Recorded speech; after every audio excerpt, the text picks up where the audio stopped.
नमस्कार दोस्तों, चलिए आज से topic wise MCQ question start करते हैं। चलिए कोशिका, आज कोशिका को स्टार्ट करते हैं। कोशिका कोशिका किसे कहते हैं? शरीर की संरचनात्मक एवं क्रियात्मक इकाई को कोशिका कहते हैं। कोशिका की संरचनात्मक इकाई क्या होती है? हमारे शरीर को आकार प्रदान करता है। कोशिका हमारे शरीर को आकार प्रदान करता है, इसलिए यह शरीर को संरचनात्मक इकाई कहते हैं। और क्रियात्मक इकाई, शरीर के सभी कार्य कोशिकीय स्तर पर होती है, इसलिए यह शरीर का क्रियात्मक इकाई है। चलिए दोस्तों, चलते हैं क्वेश्चन पे। निम्नलिखित में से कौन सा कोशिकीय घटक अधिकांश प्रोकैरियोट्स में मौजूद नहीं होते हैं? निम्नलिखित में से कौन से कोशिकीय घटक जो प्रोकैरियोट्स में मौजूद नहीं होते हैं? कौन नहीं होते हैं? कोशिका द्रव नहीं होते, केंद्रक झिल्ली नहीं होती है। केंद्रक झिल्ली नहीं होती है। प्रोकैरियोट्स में केंद्रक झिल्ली नहीं होती है। कोशिका द्रव होती है। कोशिका भित्ति हल्का फल्का पतला पर जैसा होता है, राइबोसोम होता है प्रोकैरियोट्स में। यूकेरियोट्स में सब साफ साफ नजर आता है। कोशिका का केंद्र कोशिका केंद्रक जो है, कोशिका केंद्रक जो वो कोशिकीय घटक उसकी अधिकांश प्रोकैरियोट्स मौजूद नहीं होती है, उसे केंद्रक झिल्ली कहते हैं। ये दोहरी परत की एक झिल्ली होती है।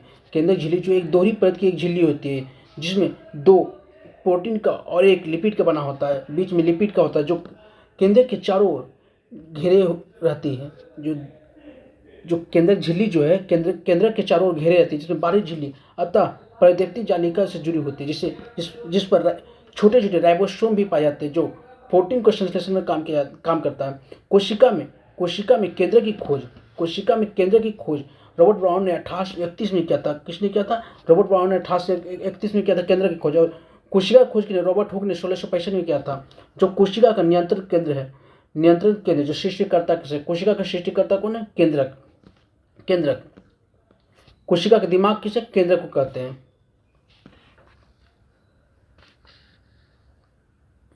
मानव कोशिका में ग्लूकोज के विघटन द्वारा ऊर्जा का निर्माण होता है। ग्लूकोज के विघटन के लिए इनमें से किसकी आवश्यकता होती है? ग्लूकोज के विघटन के लिए किसकी आवश्यकता होती है? ऑक्सीजन की। ये तो पहले से जान रहे हैं। ग्लूकोज के विघटन के लिए किसकी आवश्यकता होती है? ऑक्सीजन की। मानव कोशिका में ग्लूकोज के विघटन द्वारा ऊर्जा का निर्माण होता है। मानव कोशिका में जो है ग्लूकोज के विघटन द्वारा ऊर्जा का निर्माण होता है। ग्लूकोज के विघटन के लिए ऑक्सीजन की आवश्यकता होती है। चलिए क्वेश्चन नंबर 42। अधिकांश कोशिकीय प्रक्रियाओं के लिए ऊर्जा मुद्रा क्या होती है? अधिकांश कोशिकीय प्रक्रियाओं के लिए ऊर्जा मुद्रा क्या होती है? एटीपी होती है। अधिकांश ऊर्जा के लिए एटीपी के लिए होती है। अधिकांश कोशिकीय प्रक्रियाओं के लिए एडिनोसिन ट्राइफॉस्फेट ऊर्जा मुद्रा होती है। एटीपी एक जटिल कार्बनिक रसायन होता है एवं ये जीवित कोशिकाओं आदि में पाया जाता है। तो यह जीवित कोशिकाओं में कई प्रकार के अलग अलग प्रक्रियाओं के चलने से ऊर्जा आदि प्रदान करने का कार्य करता है, जैसे कि आवेग, प्रसार, मांसपेशियों का संकुचन, रासायनिक संश्लेषण आदि। चलिए क्वेश्चन नंबर 43। किस कोशिकाओं को कोशिका की आत्महत्या की थैली के रूप में जाना जाता है? किस कोशिकाओं को कोशिका की आत्महत्या के लाइसोसोम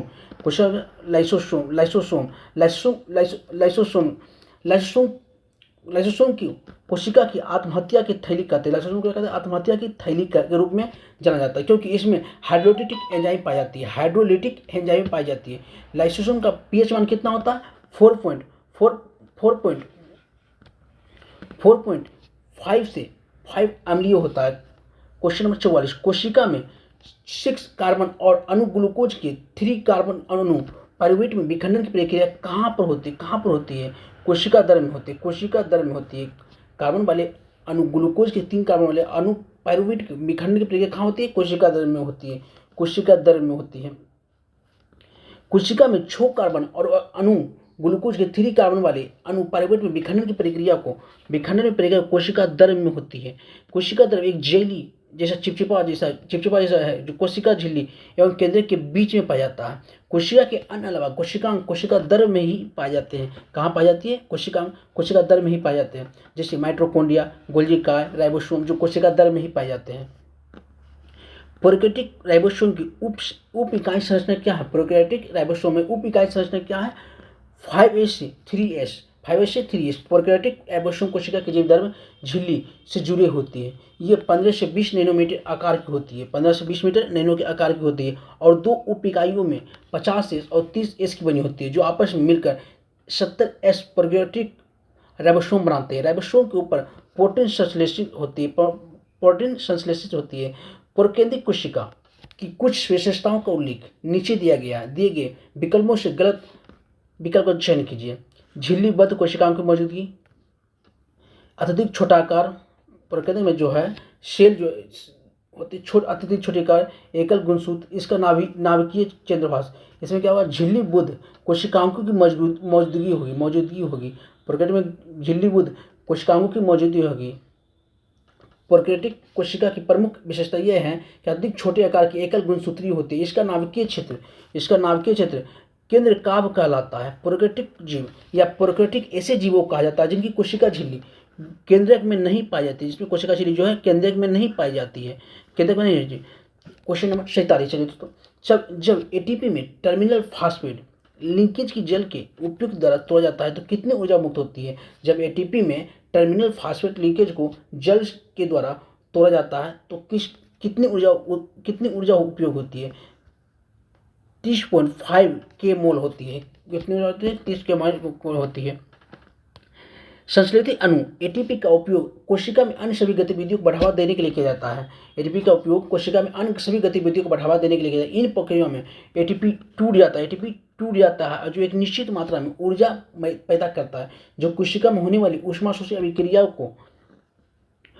को चला सकता है। इस प्रकार के जब पानी का उपयोग करके एटीपी में टर्मिनल फास्फेट लीकेज को तोड़ा जाता है तो 30.5 के मोल के बराबर ऊर्जा प्राप्त होती है। 30.5 के मोल के बराबर ऊर्जा प्राप्त होती है। एटीपी से कितना होता है? 30.5 के मोल के बराबर ऊर्जा प्राप्त होती है।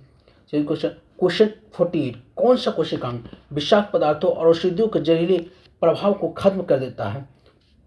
कौन सा कोशिकांग है जो विषाक्त पदार्थों और औषधियों के जहरीले प्रभाव को खत्म कर देता है? अंतःपरिधित जलिका जो है विषैले और जहरीले प्रभाव को खत्म कर देता है। अंतःपरिधित जलिका सुकेंद्रिक कोशिकाओं यूकेरियोट्स में स्थित एक झिल्लीदार कोशिकांग है। इसका प्रमुख कार्य विषाक्त पदार्थों और औषधियों के जहरीले प्रभाव को खत्म करना होता है। अंतःपरिधित जलिका की रचना प्लाज्मा झिल्ली के समान होती है। निम्नलिखित में से किस प्राणी का ऊतक में चपटी कोशिका होती है? सल्की उपकला को चपटी कोशिका होती है। सल्की उपकला में क्या होती है? सल्की उपकला में चपटी कोशिका होती है। सल्की उपकला एक ऊतक एक चपटी कोशिकाओं के पहले स्तर से बनता है, जिसके किनारे अनियमित होते हैं। यह ऊतक के रक्त वाहिकों की भित्ति में तथा फेफड़े के वायुकोश में पाया जाता है और यह विषम की सीमा को कार्य करती है। सल्की कोशिका जो है विषम की सीमा को कार्य करती है। निम्नलिखित में कौन सा कथन गलत है? किण्वन की प्रक्रिया के लिए ऑक्सीजन की आवश्यकता नहीं होती है। किण्वन की प्रक्रिया ऑक्सीजन की आवश्यकता होती है। श्वसन के प्रथम चरण में पायरुवेट अम्ल का निर्माण होता है। श्वेत के प्रथम चरण में ग्लूकोज का विघटन होता है। माइटोकॉन्ड्रिया में ऑक्सीजन की सहायता से एसिटिक अम्ल का विघटन होता है। गलत, नहीं होता है। माइटोकॉन्ड्रिया में ऑक्सीजन की सहायता से एसिटिक अम्ल का विघटन नहीं होता है, बल्कि पायरुवेट का विघटन होता है। किसका विघटन होता है? पायरुवेट का विघटन होता है। माइटोकॉन्ड्रिया को कोशिका का पावर हाउस कहा जाता है। माइटोकॉन्ड्रिया को क्या कहा जाता है? कोशिका का पावर हाउस कहा जाता है। किशोरी की एकीकृत कोशिका में एसीआर द्वारा कौन सा महत्वपूर्ण कार्य किया जाता है? औषधियों का और निराविषीकरण किया जाता है। लिपिड और का संश्लेषण किया जाता है। प्रोटीन का संश्लेषण किया जाता है। जटिल शर्कराओं का संश्लेषण किया जाता है। कोशिका की एकीकृत कोशिका में एसीआर द्वारा कौन सा महत्वपूर्ण कार्य किया जाता है? औषधियों को और विषों को निराविषीकरण किया जाता है। क्या कहा जाता है? निराविषीकरण। कशेरुक प्राणी जीवों की एकीकृत कोशिका में स्मूथ एंडोवेनस रेटिकुलम नामक पदार्थ स्थापित होता है तथा एक चिकनी झिल्लीनुमा परत पाई जाती है। इसका मुख्य कार्य औषधियों और विषयों को निर्मुक्त करने का महत्वपूर्ण भूमिका निभाती है। नीचे दिए गए चित्र में ए और बी में 2 प्रकार के कोशिका विभाजन का दर्शाया गया है। इसके संबंध में कौन सा विकल्प निम्न प्रश्न का सही उत्तर प्रदान करता है? कोशिका विभाजन के प्रकार क्या होते हैं? कोशिका विभाजन बी कब और कहाँ होता है? ऑप्शन ए समसूत्री विभाजन, बी अर्धसूत्री विभाजन। वृद्धि के लिए शरीर की कोशिकाओं में अर्धसूत्री विभाजन होता है। ऑप्शन बी अर्धसूत्री विभाजन, बी समसूत्री विभाजन। युग्मों के निर्माण के लिए जनन कोशिका में अर्धसूत्री विभाजन होता है। क्वेश्चन सी, ए समसूत्री विभाजन, बी अर्धसूत्री विभाजन। युग्मों के निर्माण के लिए जनन कोशिका में अर्धसूत्री विभाजन हो जाता है। सी आंसर होगा, क्या होगा, सी होगा। इसका आंसर क्या होगा, सी होगा। निम्नलिखित में किस कोशिकीय घटक को कोशिका के प्रोटीन के कारखाने के रूप में जाना जाता है? किस कोशिकीय घटक को कोशिका के प्रोटीन के कारखाने के रूप में जाना जाता है? राइबोसोम को जो है कोशिका के प्रोटीन के कारखाने के रूप में जाना जाता है। राइबोसोम को कोशिका के प्रोटीन के कारखाने के रूप में जाना जाता है। राइबोसोम आरएनए और प्रोटीन दोनों से बनी एक अंतर कोशिकीय संरचना है। यह कोशिका में प्रोटीन का संश्लेषण है। राइबोसोम किसका बना है? राइबोन्यूक्लिक एसिड और प्रोटीन दोनों से बनी होती है। राइबोसोम किसका बना होता है? राइबोन्यूक्लिक एसिड और प्रोटीन की बनी होती है। राइबोसोम बना होता है। बना होता है। निम्नलिखित में किस कोशिका को पावर हाउस कहा जाता है? किसको कहा जाता है? माइटोकॉन्ड्रिया को कोशिका का पावर हाउस कहा जाता है। एटीपी सभी रासायनिक क्रियाओं को करने के लिए माइटोकॉन्ड्रिया को एटीपी के रूप में ऊर्जा प्रदान करती है, इसलिए इन्हें कोशिका बिजलीघर या पावर हाउस भी कहते हैं। इसकी खोज 1857 में अल्बर्ट वॉन कोलिकर ने की थी। यूकेरियोटिक कोशिका निम्नलिखित में किस कोशिका की आत्महत्या की थैली कहते हैं? आत्महत्या की थैली कहते हैं। लाइसोसोम को आत्महत्या की थैली कहते हैं। लाइसोसोम क्या कहते हैं? आत्महत्या की थैली कहते हैं। आत्महत्या की थैली कहते हैं। लाइसोसोम ये एक झिल्ली संबंध आवंध कोशिका जिसे प्रचुर मात्रा में अम्लीय हाइड्रोलेजेज एंजाइम पाए जाते हैं। लाइसोसोम में कौन सा एंजाइम पाया जाता है? हाइड्रोलेजेज एंजाइम पाए जाते हैं, जो सभी प्रकार के जैविक बहुलक यानी कार्बोहाइड्रेट, प्रोटीन, लिपिड और न्यूक्लिक अम्लों का पाचन करता है। यह प्रोकैरियोटिक कोशिका और आरबीसी को छोड़कर अन्य सभी कोशिकाओं में पाया जाता है। अतः प्रदीप्ति चलिका के द्वारा लाइसोसोम के एंजाइमों का निर्माण होता है। अर्थात चारों ओर की झिल्ली का निर्माण गोल्जी का द्वारा की जाती है। कोशिका के क्षतिग्रस्त या मृत हो जाने पर लाइसोसोम फट जाता है और मुक्त एंजाइम अपनी ही कोशिका को पचा देता है। इस कारण लाइसोसोम को कोशिका के आत्महत्या की थैली कहते हैं। चलिए, निम्नलिखित में किस कोशिकाओं को कोशिका की आत्महत्या थैली कहते हैं? किस कोशिकाओं को आत्महत्या कहते हैं? किसी कहते हैं? लाइसोसोम को जो कोशिका की आत्महत्या की थैली कहते हैं। लाइसोसोम को कोशिका आत्महत्या की थैली कहती है, क्योंकि इनमें हाइड्रोलॉजिक एंजाइम जमा होते हैं। इन एंजाइमों का उपयोग कोशिका में जटिल अणुओं को पचाने के लिए किया जाता है। लाइसोसोम जो है न्यूक्लिक एसिड और पॉलीसेकेराइड वसा प्रोटीन को पचाने के रूप में सक्षम है। साथ ही लाइसोसोम भी अपने स्वयं के एंजाइम द्वारा अपनी स्वयं की कोशिका को पचाते हैं या क्षति पहुंचाते हैं, जिससे कोशिका को मृत्यु हो जाती है। इस प्रक्रिया को ऑटोलिसिस कहा जाता है। इस प्रक्रिया को क्या कहते हैं? ऑटोलिसिस कहा जाता है। स्लाइडन और स्वान द्वारा दिया गया कोशिका सिद्धांत निम्नलिखित किस जीवों पर लागू नहीं होता है? कवकों पर होता है, जंतु पर होता है, शैवालों पर होता है। विषाणु पर लागू नहीं होता है। स्लाइडन और स्वान दिया गया कोशिका सिद्धांत कवकों, जंतु और शैवालों पर लागू होते हैं, परंतु विषाणु पर यह लागू नहीं होता है। रॉबर्ट हुक द्वारा कोशिका की खोज किस प्रकार की पत्ती की गई थी? रॉबर्ट हुक 1665 में कोशिका की खोज की थी। किस प्रकार? कोर के निरीक्षण करते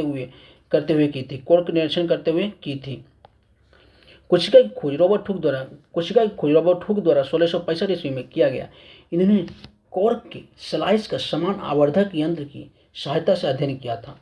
कॉर्क की जो है स्लाइस के समान आवर्धक यंत्र क्या है?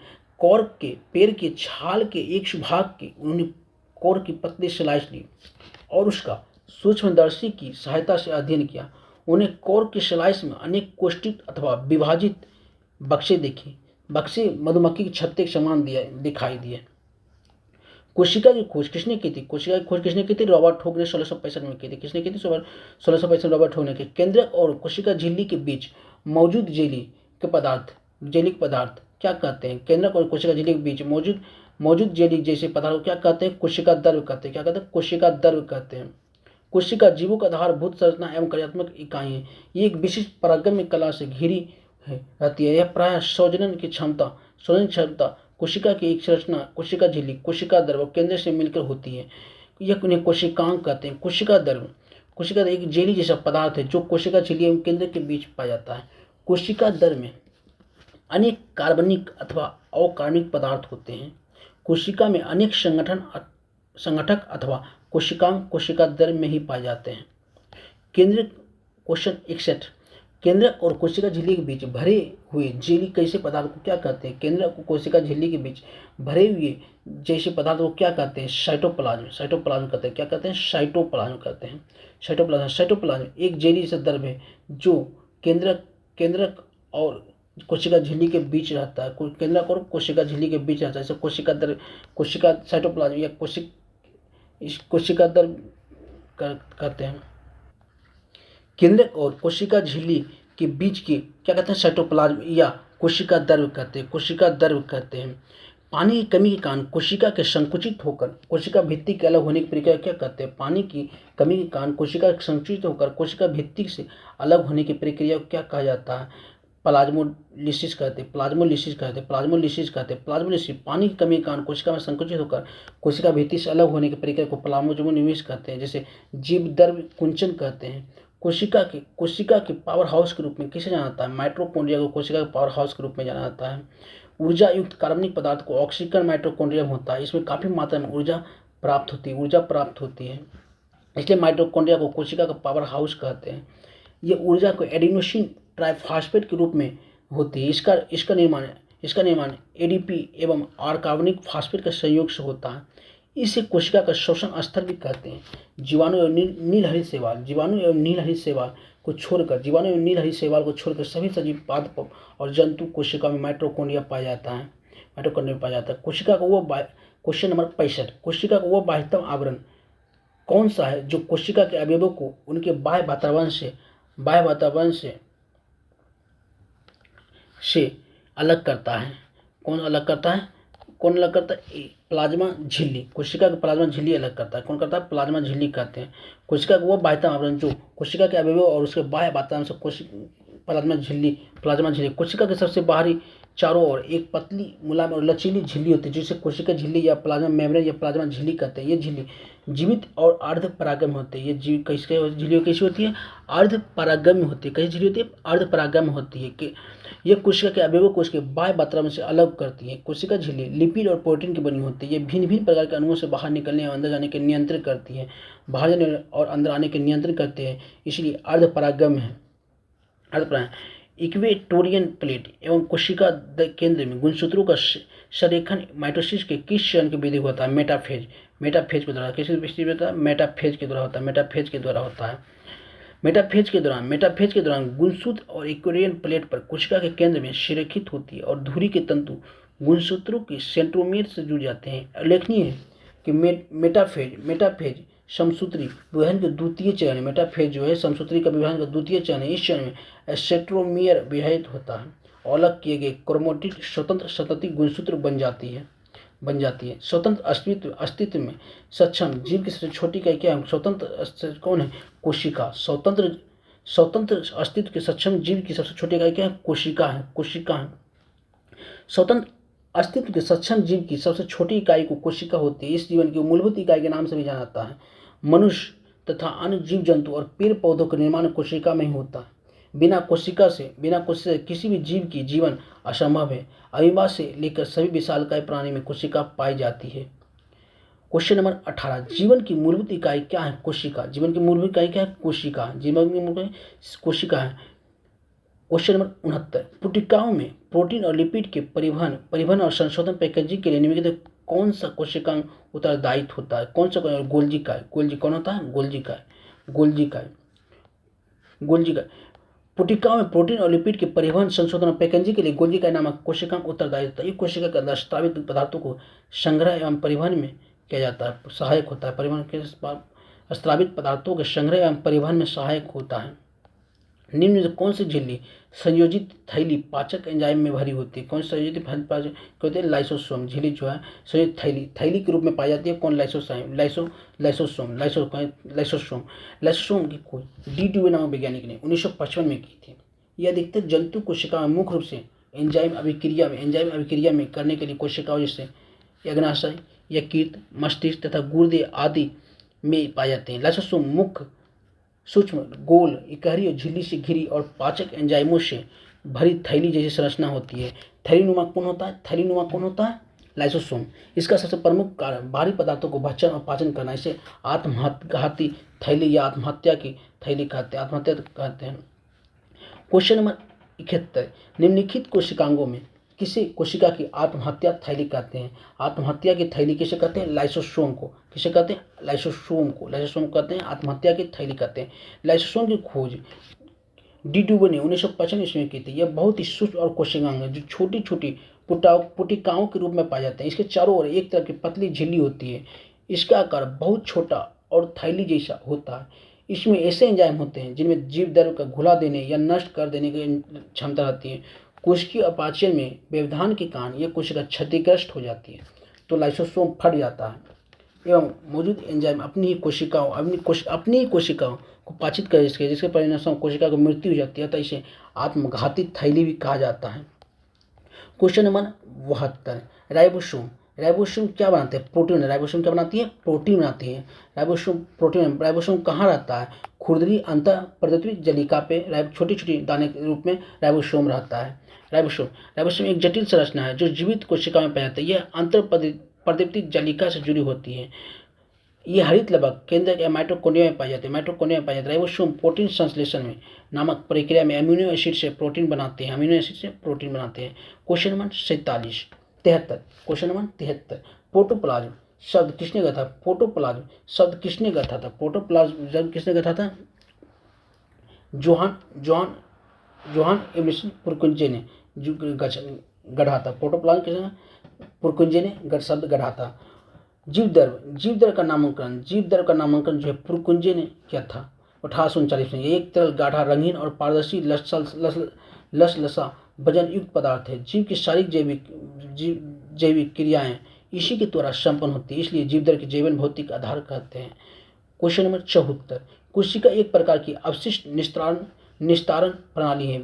किसी भी वाह्य सामग्री के साथ साथ खराब हो चुकी कोशिकाओं को पचाकर कोशिका को साफ करने में मदद करता है। कौन करता है? लाइसोसोम। कौन करता है? लाइसोसोम कोशिका को एक प्रकार की अवशिष्ट निस्तारण प्रणाली है जो लाइसोसोम का मुख्य कार्य पाचन करना होता है। ये मृत कोशिकाओं को निष्कासन करता है, अर्थात अवशिष्ट पदार्थों को निष्कासन करता है। लाइसोसोम यूकैरियोटिक कोशिका में पाए जाते हैं। ये कोशिकाओं को पचाकर कोशिका को साफ रखने में मदद करता है। साथ ही इसे कोशिकाओं को क्लांत भी कहते हैं। क्वेश्चन नंबर 75, निम्नलिखित में कौन सा ऑर्गेनेल किसी भी बाह्य सामग्री को पचाकर कोशिका को साफ कर रखने में सहायक होता है? कौन होता है? लाइसोसोम। जिसे आत्महत्या की थैली भी कहते हैं। चलिए दोस्तों, इसके अगला पार्ट 2 भी आएगा जिसमें इम्पोर्टेंट टॉपिक वाइज साइंस का टॉपिक वाइज पढ़ाया जाएगा जो क्वेश्चन पूछा जाता है।